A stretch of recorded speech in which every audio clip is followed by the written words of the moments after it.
Hi, I'm Fatima and this is Flower Words Poetry, where we read poems over music.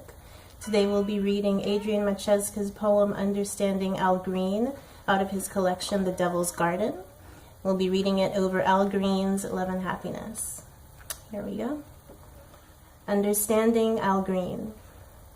When I was 12, a wiser 16-year-old told me, if you really want to get that homeboy, you best be bringing Al Green's greatest hits.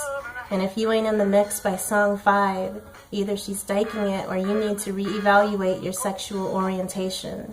Know what I'm saying? With those words, I was off. Borrowed Al Green in the clutch in search of that thing. Socks pulled up to my neck. A curl.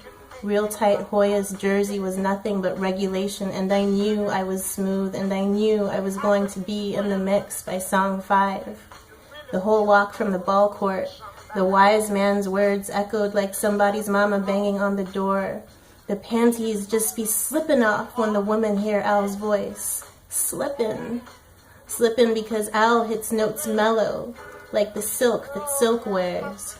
His voice is all hard-working nighttime things, not fake breast, but you and your woman squeezed onto the couch, taking a nap while the aquarium stutters beside you, nodding off on drizzly days when you should be at work.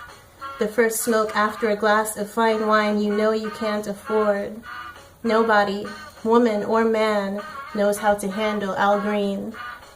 That girl from Ipanema would have dug Al. Her panties flip-flopping right there by the sea.